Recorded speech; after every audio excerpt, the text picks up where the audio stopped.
Shalom, selamat pagi Bapak, Ibu, dan Saudara yang dikasihi Tuhan. Dan dimanapun Saudara berada, tetap percaya Bapak, Ibu, dan Saudaraku bahwa sekalipun krisis ini boleh ada dan bahkan tidak ada kepastiannya, namun kita tetap percaya Tuhan kita murah hati, Tuhan kita mengasihi, Tuhan kita baik, dan kita percaya rencananya jauh lebih besar dari krisis yang terjadi. Mari saya ajak bersama-sama saudara untuk melihat dari satu tema yang namanya persiapan dalam Natal, saudara. Karena hari-hari ini mendekati perayaan Natal dan saya rindu kita belajar tentang bagaimana kelahiran Yohanes Pembaptis, seorang yang dipakai Tuhan menjadi suara atau pembuka jalan bagi kedatangan juru selamat. Nah, mari kita lihat sama-sama saudara dalam Lukas pasal yang pertama. Lukas pasal yang pertama di ayat yang ke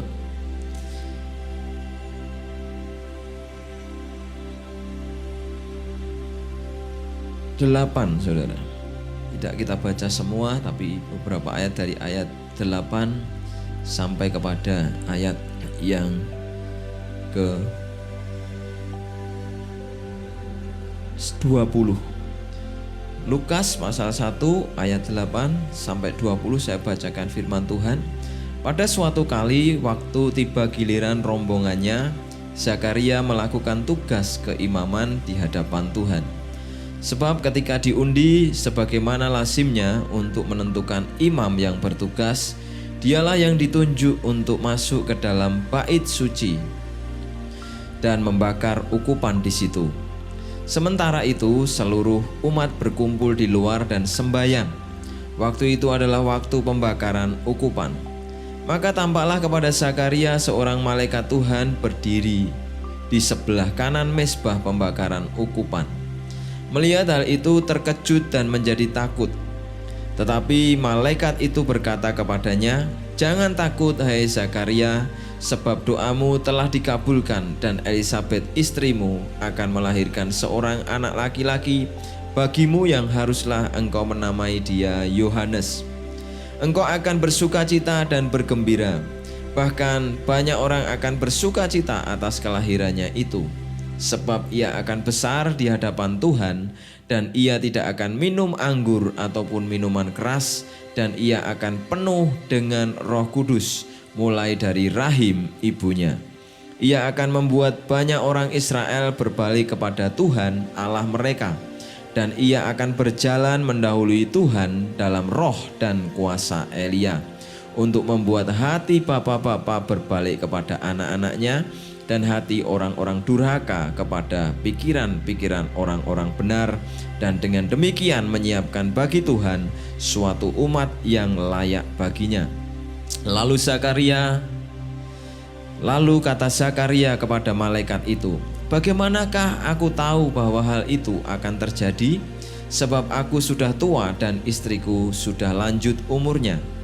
Jawab malaikat itu kepadanya, "Akulah Gabriel yang melayani Allah, dan aku telah diutus untuk berbicara dengan engkau dan untuk menyampaikan kabar baik ini kepadamu.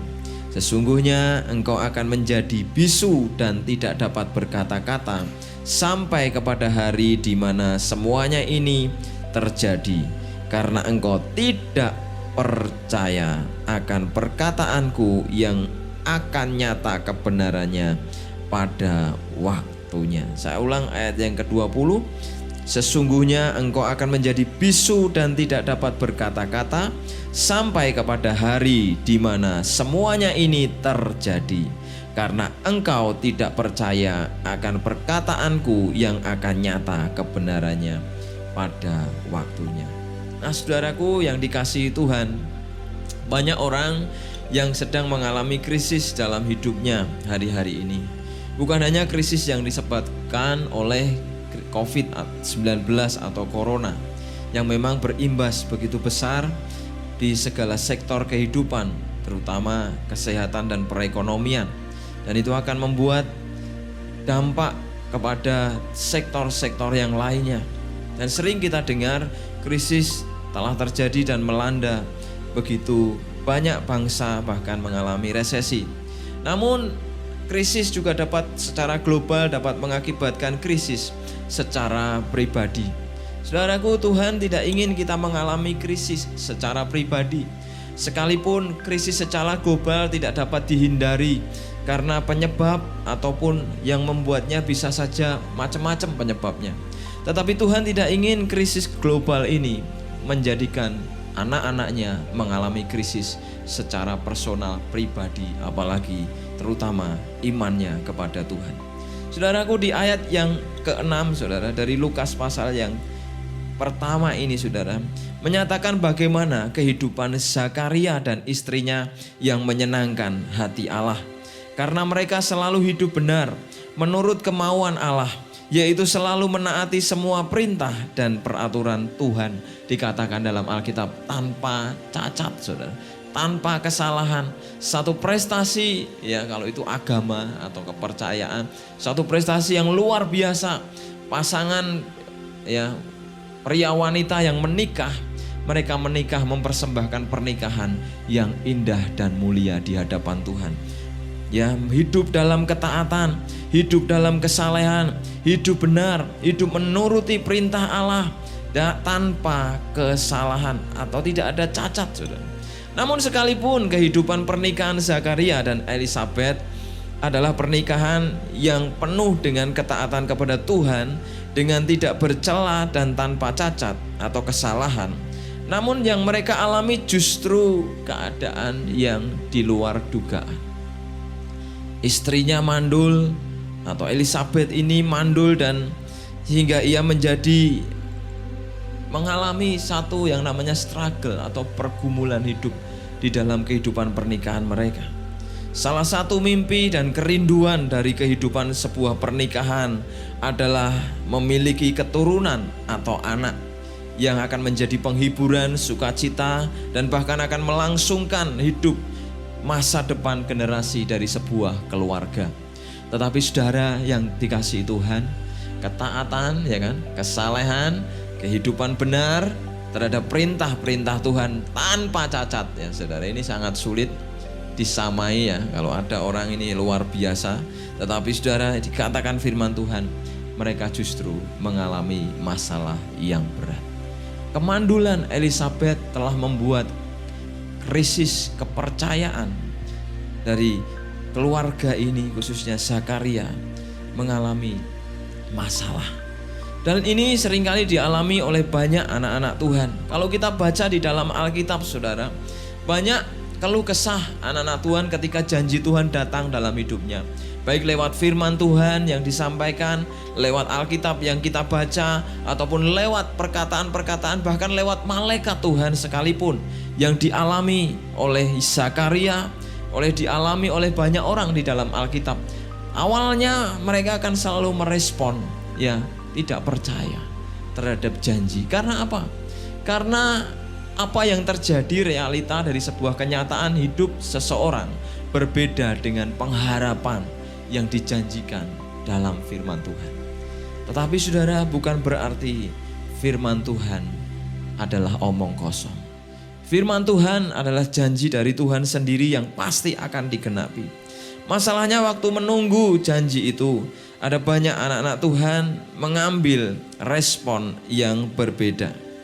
Maka saudara, krisis yang dialami Zakaria dan Elisabeth ini bukan sebuah krisis ketekunan, kesetiaan saudara, tapi hal-hal yang mendasar, yang esensi, yaitu tentang yang pertama adalah iman. Maka saudara, mari kita belajar agar jangan sampai kita kehilangan iman yang benar kepada Kristus di tengah krisis. Saudara, sebuah ketaatan ya, kehidupan pernikahan ataupun kehidupan keagamaan, kehidupan religi yang kita jalani dengan ketekunan, kesalehan, hidup benar, tanpa celah, tanpa cacat, terkadang saudara membuat orang kehilangan iman. Dari mana saudara kehilangan iman? Bukan berarti mereka tidak percaya kepada Tuhan ya, secara Tuhan yang maha kuasa, tapi mereka tidak percaya dalam hal-hal waktu menghadapi masalah-masalah teknis atau masalah-masalah yang terjadi dalam kehidupan setiap hari. Nah, contoh dari Zakaria dan Elisabet yang bagaimana mereka kehilangan iman, kepercayaan kepada Tuhan sekalipun mereka menjalani ya kehidupan agama atau dari kepercayaan mereka dengan tekun, dengan saleh. Tetapi mereka kehilangan iman. Mereka tidak percaya. Zakaria tidak percaya sehingga malaikat Gabriel harus menjelaskan kepadanya. Nah, saudaraku yang dikasihi Tuhan, ketika Gabriel menyampaikan berita akan janji Tuhan bahwa mereka akan memiliki anak, respon Zakaria tadi saya katakan seperti kebanyakan orang. Ia berkata kepada malaikat itu di ayat 18, bagaimana saya bisa yakin, dalam terjemahan sederhana Indonesia ya saudara. Lalu Zakaria berkata kepada malaikat itu, bagaimana saya bisa yakin bahwa apa yang engkau katakan itu benar-benar akan terjadi. Saya dan istri saya sudah terlalu tua untuk bisa mendapatkan anak kandung. Saya dan istri saya sudah terlalu tua untuk bisa mendapatkan anak kandung. Saudaraku yang dikasihi Tuhan, saya ulang bahwa kesalehan dan ketaatan orang di hadapan Tuhan itu menjadi salah satu kunci dan faktor keberhasilan orang percaya. Tetapi tanpa iman semuanya akan menjadi sia-sia. Orang yang beriman harus mengejar kesalehan, ketaatan, kesetiaan, ketekunan, hidup tanpa cacat di hadapan Tuhan. Namun semua harus dilandaskan dengan iman, percaya kepada Tuhan. Karena apa saudara? Kalau kita hanya mengerjakan ketaatan, kita mengerjakan yang namanya ketekunan, perintah-perintah Tuhan kita lakukan dengan segenap hati tidak bercacat, tetapi tanpa iman, saudara, kita seperti melakukan itu dengan kekuatan kita sendiri. Dan ini banyak tidak disadari saudara. Banyak tidak disadari, dan oleh karena itu Tuhan seringkali ingin memurnikan yang namanya iman kita dengan benturan-benturan terhadap kedekatan atau keadaan kita kepada teman-teman atau saudara seiman atau orang-orang di lingkungan kita. Sehingga Tuhan ingin mendapati iman kita murni. Saudara, ada banyak orang terjebak dengan kesalehan, dengan ketekunan. Sekali lagi itu hal yang baik saudara. Hal yang akan menjadi salah satu kunci kemenangan orang percaya.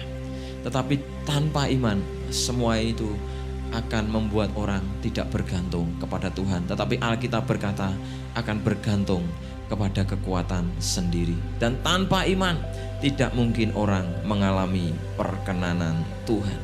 Nah sama saudara, krisis telah membuat identitas diri dari Zakaria kehilangan imannya kepada Tuhan, sementara ia sedang bergerak di dalam ketaatan. Karena dia adalah seorang yang namanya imam, dia punya kewajiban agamawi ya. Dia punya kewajiban untuk membakar ukupan, kewajiban untuk mengajar umat dan lain sebagainya, dan ia mengerjakan itu dengan penuh rasa tanggung jawab. Tetapi masalah hidup yang penting, yaitu tentang bagaimana istrinya yang mandul dan ia belum memiliki anak, telah membuat ia mengalami krisis iman di dalam dirinya. Jadi saudaraku yang dikasihi Tuhan, mari kita kembali kepada iman. Karena kita diselamatkan oleh iman, oleh anugerah Tuhan. Saya bersyukur jika saudara kita semua menjadi taat, menjadi setia, menjadi penuh dengan kesalehan dan hidup melakukan perintah Tuhan bahkan tidak bercacat. Itu satu hal yang luar biasa. Tetapi sekali lagi, mari kembali kita sandarkan semuanya itu kepada iman. Karena contoh dari Zakaria ini saudara, bagaimana ia kehilangan imannya dan kemudian tidak percaya, dan Tuhan melalui malaikat menghukum dia dengan bisu, saudara, dengan kebisuan ya, saudara. Kekasih Tuhan, mari kita jangan sampai kehilangan iman di tengah-tengah krisis ini. Tetap percayai Tuhan, sekalipun keadaan kita makin sulit, makin terjepit, Usia saudara makin tua tapi belum dapat jodoh. Usia pernikahan saudara makin banyak. Bahkan saudara mungkin sudah kelihatan lanjut umur. Dan kelihatan mungkin kata dokter, kata siapapun, Anda tidak bisa dapat anak. Semuanya tertutup, kandungan sudah tertutup, masa depan sudah tertutup. Percaya saudara, kalau Tuhan berjanji untuk memberi saudara, maka tidak ada satupun yang dapat menutup janji Tuhan dari hidup kita. Maka jangan sampai kehilangan iman. Orang yang sekelas Zakaria dan Elisabet yang begitu luar biasa, saya renungkan mereka bisa kehilangan kepercayaan kepada Tuhan di tengah-tengah tetap melakukan tanggung jawabnya. Saudaraku yang dikasihi Tuhan, kita bisa ke gereja setiap hari, kita bisa berdoa setiap hari, kita bisa baca firman Tuhan setiap hari, tapi kita bisa kehilangan iman di saat melakukan semua itu. Maka mari lakukan semuanya itu dengan iman yang tertuju kepada Kristus yang telah mati dan bangkit bagi kita. Ya saudaraku yang dikasihi Tuhan, mari kita memulai segala sesuatu dengan iman dan kepada iman dan mencapai kesetiaan. Saudaraku yang dikasihi Tuhan, Alkitab tadi menulis bahwa orang tidak mungkin berkenan kepada Allah tanpa iman. Tanpa iman akan membuat kita bergerak dan melakukan sesuatu dengan kekuatan manusia kita dan tidak bergantung kepada Allah yang benar-benar berkuasa dalam hidup kita. Pastikan iman kita ada di dalam hati saudara, bukan sekedar ada di dalam pikiran.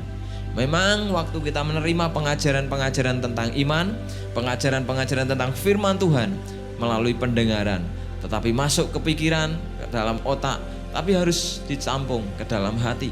Karena orang bisa kehilangan janji Tuhan karena ketika janji itu atau firman Tuhan disimpan di dalam pikiran. Di dalam pikiran atau otak manusia ada logika saudara.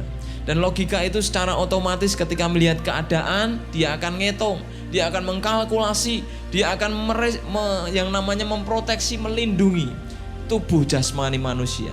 Ya saudara, misalnya kita diperhadapkan dengan keadaan finansial kita yang lagi terpuruk dan kita mulai menghitung, wah butuhnya segini, uangnya segini. Kita akan berkata tidak akan cukup, tidak akan mungkin, tidak akan bisa.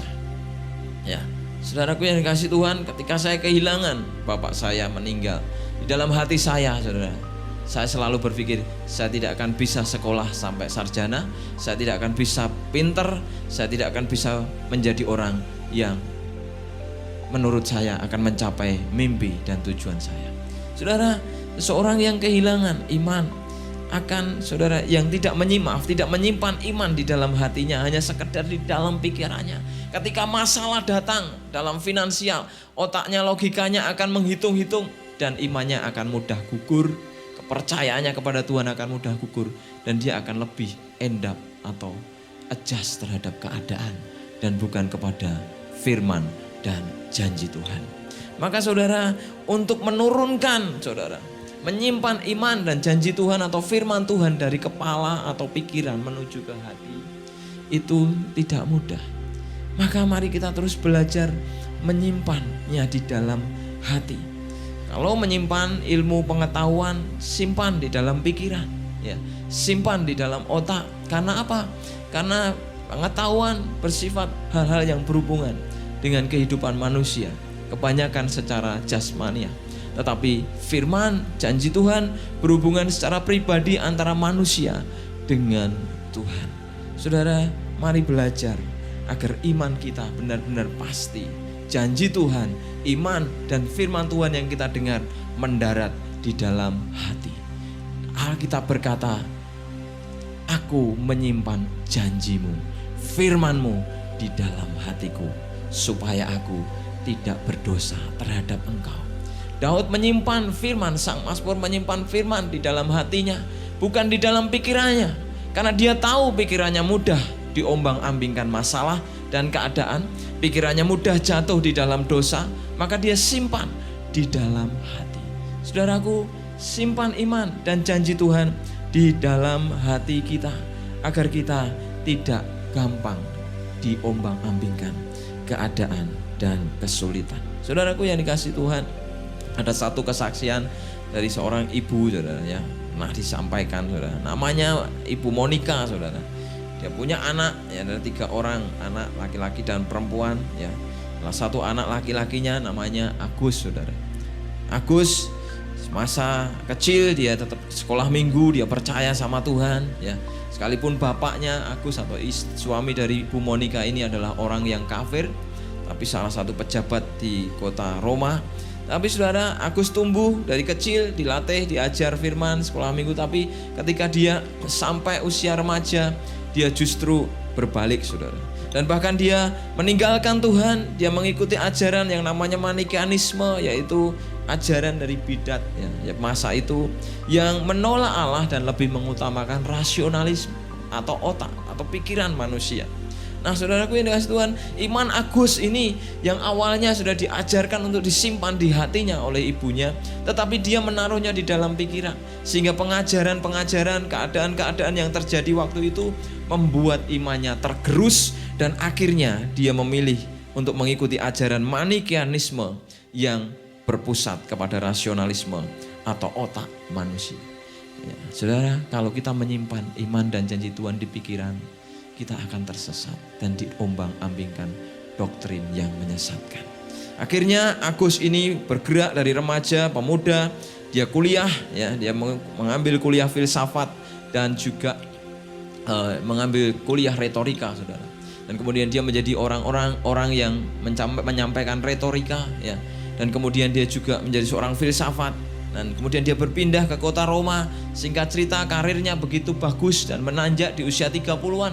Dia sudah menjadi guru besar dan bahkan mengajar di istana kerajaan Roma karena jagonya dia, hebatnya dia. Nah, kemudian singkat cerita dia makin menolak ajaran Tuhan, tapi ibunya terus mendoakan.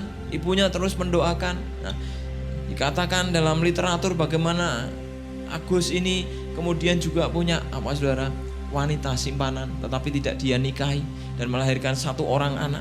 Dan suatu kali, saudara, ketika ibunya datang ke Roma dan menjodohkan dia dengan seorang wanita yang masih muda, mereka bertunangan dan menunggu pertunangan selama kurang lebih 2 tahunan. Nah, Agus ini mengalami pertobatan. Dia mengenal Tuhan, saudara. Ya, waktu hidupnya hancur, saudara. Dia merasa kekosongan di dalam dirinya, saudara. Ada seorang anak kecil, saudara. Ada seorang anak kecil, ya, waktu dia tersungkur, saudara, memulai dalam pertobatannya, anak seorang kecil yang membukakan, saudara, kitab Roma 13 ayat 13 dan 14 yang membuka pengertiannya, saudara, sehingga dia ditemplak Roh Kudus dan dia bertobat. Saudaraku, yang mengejutkan ibunya adalah kemudian dia memutuskan untuk hidup selibat dan menjadi imam atau pastor di dalam gereja. Dan akhirnya, saudara, Agus ini menjadi seorang yang luar biasa dipakai Tuhan, ya.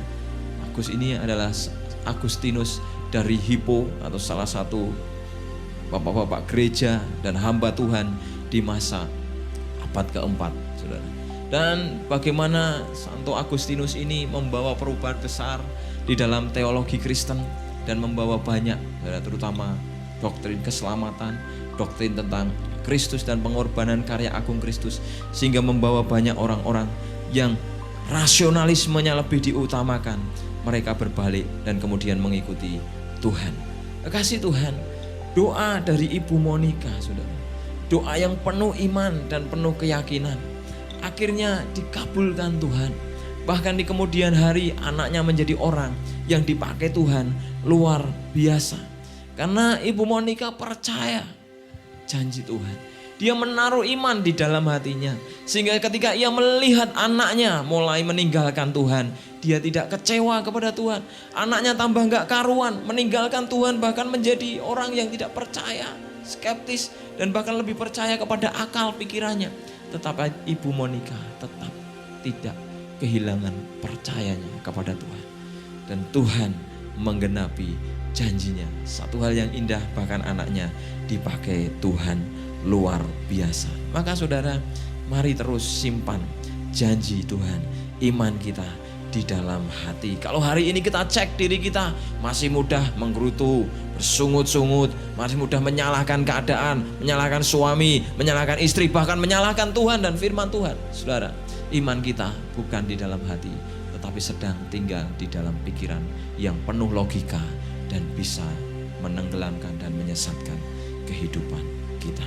Mari bergerak, simpan iman, janji Tuhan dalam hati kita, sehingga kita akan menuai janjinya yang luar biasa dalam hidup kita. Yang kedua, saudara, mari kita, selain kita hidup dalam percaya, saudara, yang jangan sampai kita kehilangan iman di tengah krisis, namun mari kita selalu, saudara, memegang bahwa Tuhan ini pasti menepati janji. Ya.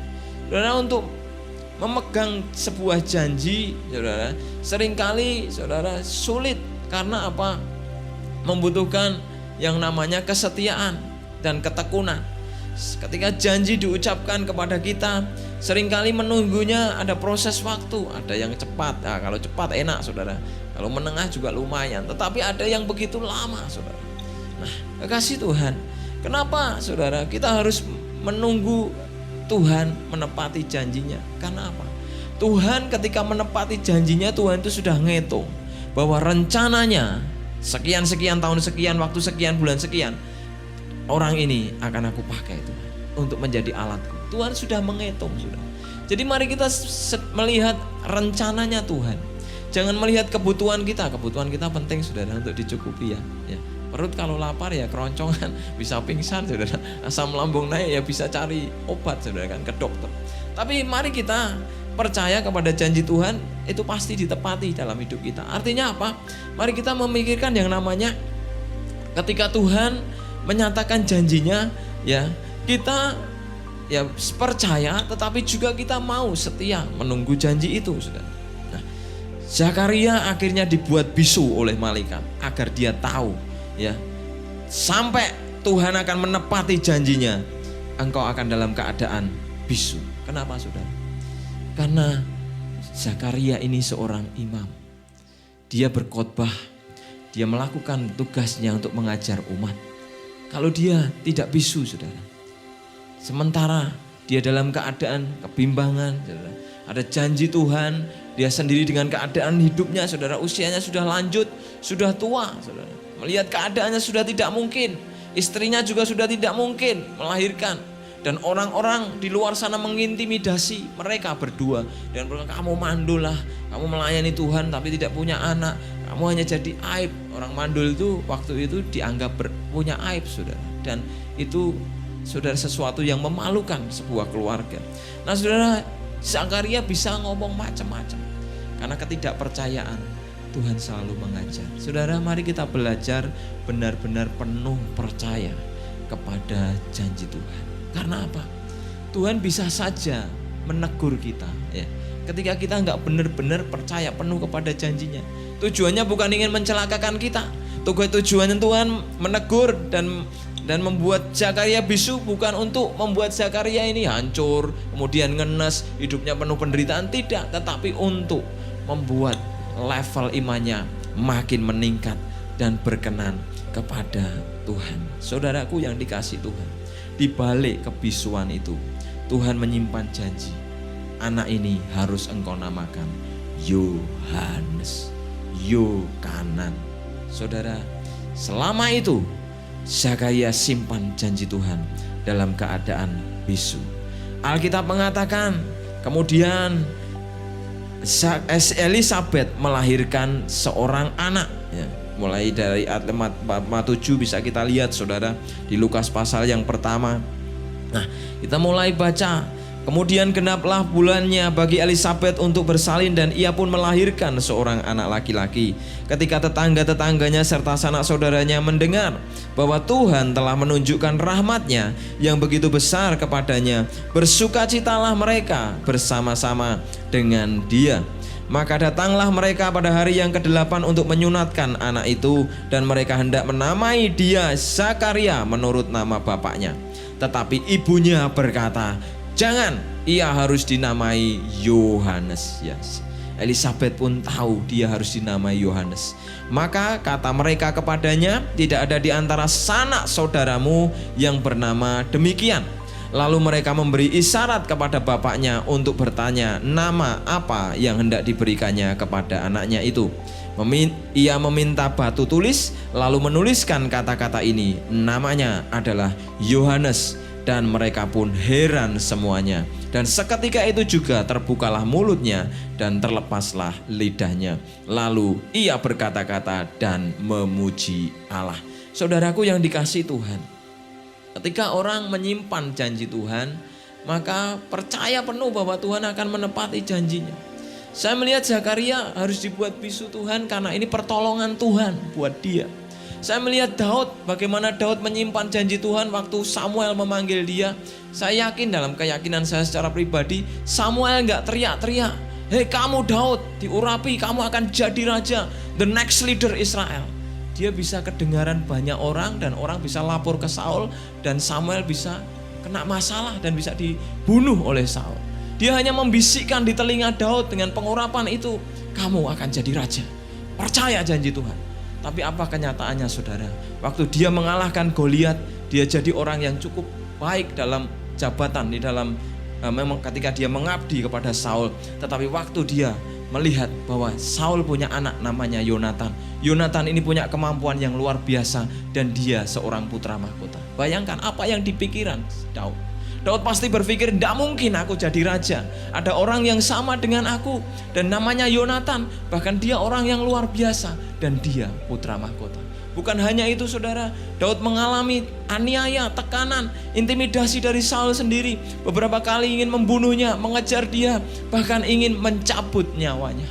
Tapi Daud tidak pernah mengotori hidupnya untuk segera menggenapi janji Tuhan dengan kekuatannya. Dia menyimpan janji itu dengan tepat di dalam hatinya. Saudara, itu waktu lama loh saudara. Belasan tahun saudara. Tetapi Alkitab berkata dan menyatakan Daud akhirnya menjadi raja. Bukan hanya atas Yehuda, tapi atas seluruh Israel. Dia menjadi raja. Saudara, tidak mudah menyimpan janji Tuhan. Kalau kita hari ini diizinkan Tuhan mengalami sesuatu, kalau Tuhan izinkan itu untuk menggenapi janjinya, jangan kita kemudian meninggalkan Tuhan dan kecewa. Kita percaya apapun yang terjadi dalam hidup kita, Tuhan campur tangan, Tuhan merenda dengan tujuan penuh dengan kebaikan. Arti nama Yohanes adalah dari kata Yokanan, saudara. Salah satu artinya adalah bahwa Allah, Tuhan itu murah hati. Tuhan penuh dengan kemurahan, Tuhan penuh dengan kebaikan, dan Tuhan penuh dengan grace atau kasih karunia. Ketika Yohanes lahir dan dia besar, dia ada di padang gurun. Dia seharusnya juga menjadi imam saudara. Dia secara garis keturunan dia akan menjadi imam seperti Zakaria. Tetapi Tuhan mengasingkan dia di padang gurun untuk mempersiapkan hidupnya. Dan ketika Yohanes menjadi pemberita firman Tuhan, ketika dia ditanya banyak orang, "Siapa kamu? Apakah kamu Mesias? Apakah kamu nabi yang akan datang? Apakah kamu orang yang kami nantikan itu?" Tetapi dia dengan rendah hati menjawab, "Aku bukan Mesias. Aku bukan yang dinanti-nantikan. Aku hanya suara yang berseru-seru dari padang gurun." Saudara, kemurahan hati Allah yang kita sadari dalam hidup kita akan membuat kita makin tinggal dalam kerendahan hatian dan percaya bahwa janji Tuhan selalu digenapi.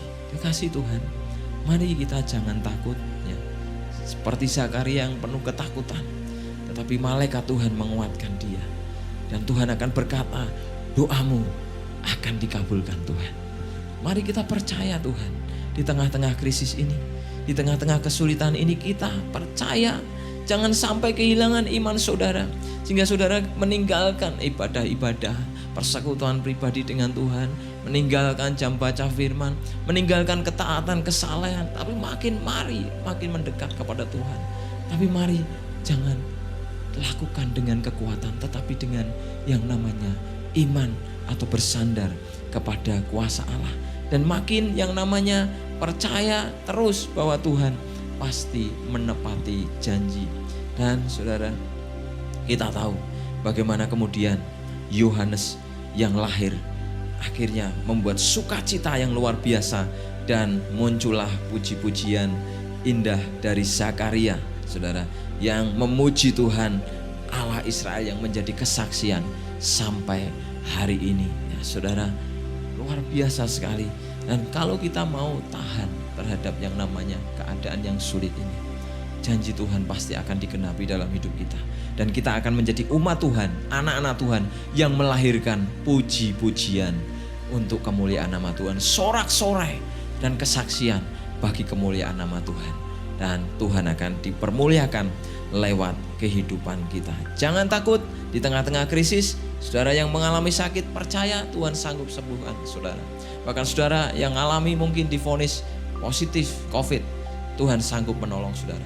Tidak ada satupun yang sanggup bertahan dengan kuasa Tuhan. Tapi miliki iman yang benar-benar iman kepada Tuhan dan simpan janji Tuhan dengan benar, dengan kerendahan hati dan ketaatan di hadapan Tuhan.